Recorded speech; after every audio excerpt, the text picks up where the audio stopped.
नमस्कार, मैं आप सबका स्वागत करता हूं। साई वाणी को प्रारंभ करते हुए मुझे बड़ी खुशी है और पूरे विश्व से मुझे लोग आज साई वाणी के माध्यम से जुड़ रहे। साईं बाबा का आशीर्वाद हम सबका आशीर्वाद है और हमें सबको जीवन में बदलाव लाने के लिए बाबा ने हमें जीवन में क्रांति की है। हमारे जीवन की क्रांति है तो हमारे जीवन में बदलाव लाने के लिए साईं बाबा का आशीर्वाद हम सबके लिए बहुत महत्वपूर्ण है। कहते हैं कि जो साईं के दरबार में आया उनका जीवन बदल गया, उनके सभी समस्याएं दूर हो गई और जीवन में नया बदलाव आया। बहुत सारे लोग साईं वाणी आस्था भजन और आस्था चैनल से जुड़ने के बाद हर दिन हर शहर से हर गांव से लोग जुड़ रहे हैं और मुझे बड़ी खुशी है कि सबका मालिक एक और श्रद्धा और सबूरी का नारा देके हमने साईं वाणी का प्रारंभ किया और पूरे विश्व में आज 1 करोड़ से ज्यादा जनता से मैं जुड़ चुका हूं। मैं बहुत खुश हूं कि मैं प्रसन्नता के माध्यम से कहना चाहता हूं कि ये साईं वाणी बाबा की वाणी है। बाबा के जीवन में जो जो बदलाव अपने जीवन में आते हैं वो बाबा का आशीर्वाद होता है और साईं बाबा कहते हैं कि अपने जीवन में अगर कुछ करना चाहते हो तो पहले अपने खुद को बदलो। समाज में अगर कुछ बदल लाना चाहते हो तो खुद के जीवन में पहले बदलाव करो। जिस तरह से समाज आप देखना चाहते हो उस तरह से आप खुद पहले बदल जाओ। यही तो आशीर्वाद है। बहुत सारी चीजें हैं, बहुत सारी बातें कहने लायक है, लेकिन मैं फिर से आज नम्र अभिवादन करता हूं सबको कि आज से आप मेडिटेशन और ध्यान से जुड़ो। साई क्रिया के माध्यम से और साई वाणी के माध्यम से आप अपने जीवन में बदलाव लाओ। मेरा पूरा प्रयास बाबा का आशीर्वाद आप सबके पास तक, चाहे मेरे भाई बहन हो, चाहे मेरे विद्यार्थी भाई बहन हो, चाहे मेरे उद्योजक भाई बहन हो, चाहे मेरे सरकारी दफ्तरों में काम करने वाले मेरे भाई बहन हो या मेरे पूरे विश्व में जीने वाले लोग हो, हर कोई चाहता है कि अपने जीवन में नया बदलाव आए। बट मैं ये बात फिर से कहना चाहता हूं आपको, हम दूसरों के बदलाव के बारे में सोचते हैं, हम अंदर के बदलाव के बारे में कभी नहीं सोचते। अपने अपनी नजरिया होता है देखने का। समस्या आएगी तो ही जीवन के बारे में पता चलेगा, नहीं तो सीधा पूरा खुशी और पूरा जीवन अगर दुख में भरा हुआ है तो क्या पता चलेगा। एक ही बात से जीवन नहीं बनता, जीवन दोनों तरफ से बनता है। इसके लिए मैं छोटी सी कहानी से शुरुआत करूं। साईं बाबा के जीवन की कहानी है। बाबा के दरबार में हजारों लोग उस समय भी आते थे। 100 साल पहले की बात है जब बाबा के पास लोग आते थे, दुखी आते थे, पीड़ित आते थे, अपनी अपनी समस्या बाबा के सामने बोलते थे तो बाबा उनको आशीर्वाद देते थे, चल तेरा भला हो जाएगा। सबका मालिक एक का नारा देते थे और कहते थे, हे मालिक मेरे भक्त के बारे में अच्छा सोच और उसकी जितनी भी समस्या है उतनी दूर कर ले। लेकिन जो भक्त निर्मल भाव से बाबा के पास आता था उसी को बाबा आशीर्वाद देते थे। मैं बहुत बहुत अच्छी और बहुत महत्वपूर्ण कहानी मैं आपको बताने जा रहा हूं, क्योंकि साई वाणी के माध्यम से हमने जो महाराष्ट्र में पूना के पास बारामती जैसे तालुका में हमने जो अभी साई वाणी का बड़ा सेंटर शुरू किया है, उसमें अध्यात्म है, मेडिटेशन है और मैं आप सबके शहरों में आ रहा हूं। मेडिटेशन के माध्यम से और साईं बाबा के आशीर्वाद से जीवन बदलने की कला सिखाने के लिए और अध्यात्म को अपने जीवन में लाने की कला सिखाने के लिए आ रहा हूं। बट उस समय आने से पहले भाई और बहनों, मैं आपसे विनती करता हूं कि जो मैं साईं वाणी के माध्यम से बताने का प्रयास कर रहा हूं उसके बारे में आप जरूर सुनना। ध्यान से हर एक कहानी को अपने जीवन में आत्मसात करना। यह कहानी उसी तरह से कहानी है। एक बड़ा महत्वपूर्ण विषय लेके मैं आज आ रहा हूं और वो विषय है अंदर को जानना, आत्मा को जानना और परमात्मा को समझना। आत्मा को जानना मतलब एक वृद्ध भिक्षु होता है और एक नौजवान भिक्षु होता है। दोनों झोपड़ी में रह के पूरे समाज कार्य के बारे में सोचते रहते हैं और अपने समाज में जाके कार्य करते रहते हैं। नौजवान भिक्षु बहुत बहुत बहुत ज्ञानी होता है और जो बूढ़ा भिक्षु है वो अपना ज्ञान दिखाता नहीं, वो लेकिन वो समझदार होता है। इसलिए रूमी ने कहा है, yesterday I was clever, today I am wise। कल मैं बहुत होशियार था, आज मैं बहुत समझदार हो गया। उसी प्रकार एक दिन वो शाम को अपने झोपड़ी के पास पहुंचते हैं, लेकिन बहुत बड़ी तेज से बारिश आना शुरू होता है। हवाएं बहुत तेज से बहती है और आधी झोपड़ी उठ जाती है। हवा के कारण आधी झोपड़ी बिखर जाती है। तो जवान भिक्षु भगवान को कोसने लगता है और वो बूढ़े भिक्षु को बोलता है, देखो हमने इतनी सेवा की भगवान की और भगवान ने हमारा घर तक नहीं बचाया। भगवान है क्या नहीं इसके ऊपर मुझे शक हो रहा है, और बहुत गुस्सा करता है, गुस्से से लाल बुंद हो जाता है। जो बूढ़ा भिक्षु है वो प्रसन्नता से देखता है, बोलता है भगवान पूरा भी उड़ा सकते थे, पूरी भी झोपड़ी को उड़ा सकते थे, खत्म कर सकते थे, पूरा हमें बिखर सकते थे, लेकिन हमें आधा तो हमारे लिए बचा।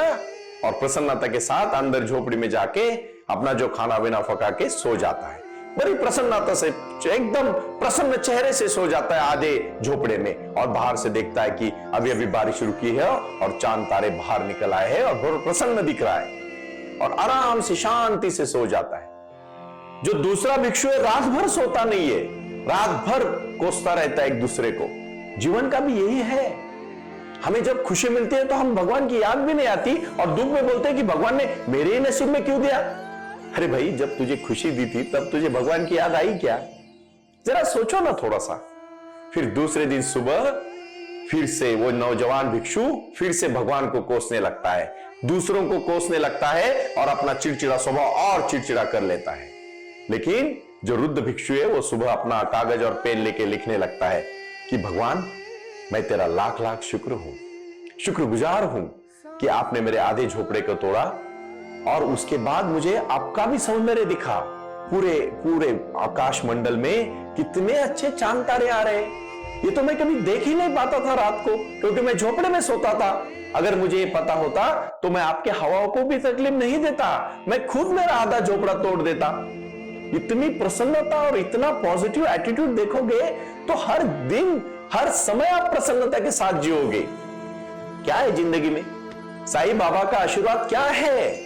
अपने जीवन में आए हुए हर समस्या की तरफ सकारात्मक सोच से देख के अपने जीवन को खुशी से बहराओ। जब खुशियां देते हो ना तो खुशियां मिलेगी, और जब दुख देते हो ना तो दुख मिलेगा। याद रखना, यह बहुत महत्वपूर्ण कहानी मैंने आपको बताई है। जीवन का भी यही है, जो भी आपके सामने आए उसको पहले स्वीकारो। बहुत बहुत बातें होती है जीवन में। कोई दफ्तर में जाता है तो अपने बॉस के प्रति हर बार उसको शिकायत होती है। कोई बच्चा पढ़ता है तो उसको लगता है मुझे समझ में नहीं आता, उसमें उसकी शिकायत होती है। ऐसे छोटी छोटी बातों से अगर आप परेशान हो जाओगे तो जिंदगी में कैसे जी पाओगे? जिंदगी बहुत बड़ी बड़ी बड़ी लंबा रास्ता है। रास्ता कटेगा तो खुशी से कटना चाहिए, ना कि दुख से कटना चाहिए। मैं छोटी सी कहानी से यह बात बताना चाहता हूं, क्योंकि सकारात्मक सोच देखो किस तरह से होती है। एक बार एक बहुत ज्ञानी आदमी वो स्टोरी बताते समय, ये कहानी बताते समय देखता है कि वो एक गांव से चला रहता है, और जब वो गांव से जाता रहता है तो वो देखता है कि एक जगह पे मंदिर का काम चालू रहता है। मंदिर बनाते रहते हैं लोग वहां, और पत्थर तोड़ते, उसको पाथरोड बोलते हैं, पत्थर तोड़ने का काम करते हैं, क्योंकि वो पत्थर तोड़ तोड़ के वो मंदिर बनाते हैं। तो वो ज्ञानी आदमी पूछता है पहले आदमी को, क्या कर रहे हो तुम? पहला आदमी बोलता है, अरे यार तू देख नहीं रहा है, अंधा है क्या? गुस्से से बोलता है, मैं पत्थर तोड़ रहा हूं और मेरी जिंदगी कट रहा हूं भाई, तू मुझे क्यों इधर तंग कर रहा है, चल हट। दूसरे को पूछता है, तू क्या करता है?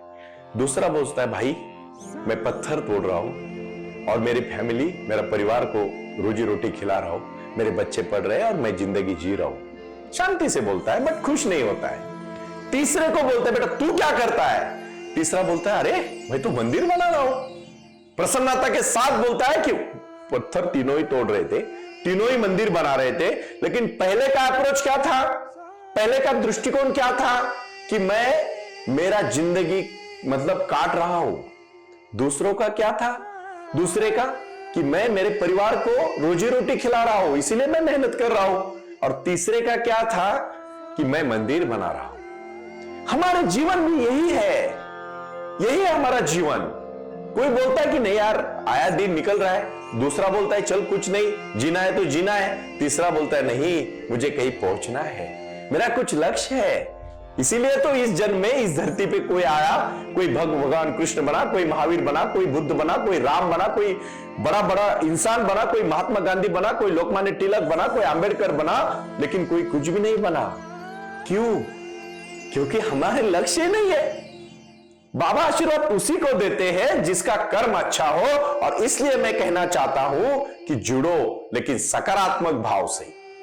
इसलिए महान संत, सूफी संत हुए रूमी, उन्होंने कहा दुनिया हमें मूर्ख बनाती है, कहती है कि हमें कल का इंतजार करना चाहिए। कल का इंतजार मत करो, जो करना है अभी करो। फिर से मैं कहना चाहता हूं, जबकि जीवन का आनंद तो इसी क्षण में जीने में है, अभी आप कैसे जी रहे हो, यही तो आपका जीवन है। मैं बहुत सारे सभाओं में जाता हूं, लोगों से जुड़ता हूं, लोगों से बातचीत करता हूं, लेकिन मुझे कभी भी समझ में आज तक नहीं आया लोग कल पे क्यों टालते हैं। जब तक आप हर समस्या को अच्छी तरह से सकारात्मक भाव से नहीं देखोगे तो वो समस्या दूर होने वाली नहीं है। प्रसन्नता ही अंदर से होती है भाइयों। बाबा के पास जाओगे और प्रसन्न रहोगे ना तो जीवन बनेगा, जरूर जीवन बनेगा, क्यों नहीं बनेगा। शिरडी का धाम है, हमारा महाराष्ट्र का बारामती का पुणे का धाम है, हमारा पुणे का सेंटर है। इस भाव से साई क्रिया करके और साई वाणी को सुन के आप जीवन में बदलाव ला सकते हो, इसका दावे के साथ मैं आपको कहना चाहता हूं। तपश्चर्या किए हमने भी जीवन में, बहुत सारी चीजों को समझा है बहुत अंदर जाके। मैं कोई ज्ञान बांट के बहुत बड़ा ज्ञानी हूं ऐसा तो नहीं हूं, लेकिन आप सबके सामने जो बाबा के विचार मैं देना चाहता हूं भाइयों, और उसको दिल से सुनो। एक बहुत बड़ा फकीर बहुत सालों से शांति और संपन्नता को ढूंढने चलता है। 10-20 साल ढूंढने के बाद भी उसको संपन्नता और सुख शांति समाधान उसके चेहरे पे नहीं मिलता, तो वो एक जगह पे जाके पूछता है कि मैं कैसे पाऊं। तो वहां एक उसको बड़ा बुजुर्ग फकीर कहता है, देख तू सच में प्रसन्नता को जानना चाहता है तो एक काम कर, एक भिखारी एक गांव में, वो गांव के बाहर एक झोपड़े में रहता है, जा उसके पास, वो तुझे सिखाएगा। अभी इतने बड़े बुजुर्ग फकीर ने कहा है तो ये छोटा फकीर सुन लेता है कि 20 साल की तपश्चर्या के बाद तो मैं नहीं समझ पाया, अगर मेरे गुरु ने बताया तो मुझे वो करना पड़ेगा। और फिर वो जाता है उसके पास। रात को 2 बजे फकीर के पास, वो भिखारी के पास जाने के बाद उसको झोपड़ा खोलता है तो दरवाजे तो उसको होता नहीं, खुला ही होता है। तो फकीर अंदर से बाहर आता है, कपड़े तो फटे रहते हैं बट चेहरे पे तो प्रसन्नता होती है। वो भिक्षु, वो जो फकीर था, वो भिक्षु के चरणों में गिर जाता है और नमस्कार करता है और पूछता है कि आपके इस चेहरे के आभा मंडल और प्रसन्नता का क्या रहस्य है। सुनिए मैं क्या बोल रहा हूं। कपड़े फटे थे लेकिन उसका विचार फटा नहीं था। यह विचारधारा जो प्रसन्नता के साथ जुड़ी थी वो उसके चेहरे पे थी। क्या होता है इसका मतलब? अरे उसी प्रकार हमारा जीवन है भाई। सुख शांति समाधान बाहर से नहीं अंदर से आता है। फिर वो नम्रता के साथ झुकने के बाद वो भिखारी से पूछता है कि प्रसन्नता का रहस्य क्या है। तो वो भिखारी उसको कहता है, देख मेरे पास 2 फल है। वो 2 फल अंदर से लाता है और बोलता है एक फल है, इसमें से दोनों में से तुझे एक ही फल चुनना है। एक फल खाओगे दूसरा फल गायब हो जाएगा, तुझे एक ही खाना है। एक फल खाओगे तो प्रसन्नता कैसी मिलती है ये जान पाओगे, और दूसरा फल खाओगे तो प्रसन्न हो जाओगे। बता तुझे कौन सा फल खाना है। बहुत खुशी की बात है। वो सोचता है 2 मिनट वो फकीर, और उसको 2 मिनट सोचने के बाद कहता है, मुझे पहला फल खाना है, मुझे जानना है कि प्रसन्नता क्या है। तो उस समय वो भिखारी जोर जोर से हंसने लगता है, यही तो तू फंस जाता है बेटा। तू जान के क्या करेगा? अरे तुझे प्यास लगी तो तू पानी पी ले। पानी के बारे में जान के तेरी प्यास थोड़ी बुझने वाली है। यही तो हम कर रहे, प्रसन्न ही नहीं हम।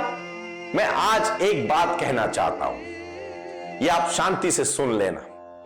प्रसन्नता कहीं बाहर से नहीं आएगी। हमारे जीवन में 108 मंत्रों का विचार करके हम साई वाणी को लेके आए हैं। साई वाणी का विचार है, हमें पहले मन को प्रसन्न करना है। बहुत आजू बाजू में प्रसन्नता है, बहुत प्रसन्नता है हमारे आजू बाजू, हर समय पे प्रसन्नता है, लेकिन हमारी नजर वो यहां नहीं है।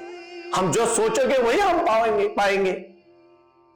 मतलब उसने अगर बोलता कि मैं प्रसन्न होने वाला फल खाता हूं तो उसको चिंता नहीं होती, बिल्कुल नहीं। ओम साई राम। प्रारंभ करो, जारी रखो। इसी विचारधारा से साई वाणी का प्रारंभ हुआ। शिरडी के साई बाबा का आशीर्वाद पाके खुद अपने जीवन में एडवोकेट डॉक्टर सुनील नाना साहेब करपे जी ने साई वाणी के इस कार्यक्रम को प्रारंभ करते हुए 21वीं सदी को सही में साई बाबा के आशीर्वाद से लोगों के जीवन में बदलाव एवं खुशियां लाने के लिए साई वाणी का प्रारंभ किया। लगातार लोग साई वाणी को सुनते आ रहे हैं। साई कृपा जो साई ध्यान से जुड़ी हुई है, क्योंकि मेडिटेशन ही एक ऐसी शक्ति है जो जीवन में क्रांति ला सकती है, बदलाव ला सकती है और खुशियां दे सकती है। लेकिन उसके लिए प्राणायाम बहुत महत्वपूर्ण है और अपने संकल्प के प्रति अडिग रहकर उन्होंने प्राणायाम की श्रृंखला को अपने शक्ति से जोड़ा और उसको साई क्रिया के माध्यम से साई ध्यान के प्रति वो लगातार लेके चले गए। इन सब क्षेत्रों के लिए एक ऐसा परिक्षेत्र होना चाहिए जहां लोग आएं और रुके। शिरडी में साई बाबा के समाधि के आशीर्वाद के बाद उनको ज्ञान और ध्यान दोनों की शक्ति देने का प्रयास किया जा रहा है। इसीलिए साईं बाबा की 65 फुट हिंदुस्तान की सबसे बड़ी प्रतिमा बनाकर वहां बाबा का मेडिटेशन सेंटर खोला गया है। साई आंगन इस नाम से यह जाना जाता है। देऊळगाव गाड़ा, तालुका दौंड, जिला पुणे, यहाँ साई आंगन की और बारामती क्षेत्र में साई आंगन में इसी क्षेत्र की निर्मित करते हुए उन्होंने यहाँ निजी व्यवस्था के साथ बच्चों के लिए गुरुकुल सिस्टम का इंग्लिश माध्यम का स्कूल, जहाँ बच्चे पढ़े और जहाँ बच्चे गुरुकुल में रहकर गुरुकुल के माध्यम से गुरुर ब्रह्मा गुरुर विष्णु गुरुर देवो महेश्वरा गुरु साक्षात परब्रह्म तस्मै श्री गुरुवे नमः इसका ज्ञान ले पाएं। इसी के लिए इसे पूरी तरह से सीबीएसई एवं गुरुकुल के माध्यम से बच्चों को एक सुजान एवं भारत का एक ज्ञानी और अच्छा नागरिक बनाने के लिए वे ये कर रहे हैं। उसी के साथ हेल्थ इज वेल्थ कहते हैं कि शरीर ही सबसे महत्वपूर्ण संपदा है और उस संपदा को आयुर्वेदा के माध्यम से लोगों को जोड़ना चाहिए। इसीलिए उन्होंने यहाँ साई वाणी आयुर्वेदा हॉस्पिटल की भी निर्मित की है और उस कार्य के लिए वो पूरी तरह जुड़ चुके हैं। पूरे विश्व से लोग साई क्रिया और साई ध्यान के माध्यम से जुड़ रहे हैं और इसीलिए उन्होंने साई वाणी trust.org इस ई कॉमर्स की भी स्थापना की है। इस ई कॉमर्स के माध्यम से हजारों करोड़ों भाई बहन को उन्होंने व्यापार करने के लिए प्लेटफॉर्म दिया। उनकी कला, उनकी क्षमता, उनका ज्ञान लोगों तक पहुंचाने के लिए साई वाणी trust.org बहुत बड़े लेवल पर महत्वपूर्ण प्रयास कर रहा है। इसीलिए यहाँ आए। ये बाबा की नगरी है। यहाँ बाबा का विज्ञान, बाबा का आशीर्वाद एडवोकेट डॉक्टर सुनील नाना साहेब करपे जी के साथ लोगों तक पहुंच रहा है। हमसे जुड़े रहने के लिए आज ही साई वाणी के ऑफिशियल यूट्यूब चैनल को सब्सक्राइब करें या अधिक जानकारी के लिए संपर्क करें 9604050607। ओम साई राम। प्रारंभ करो, जारी रखो।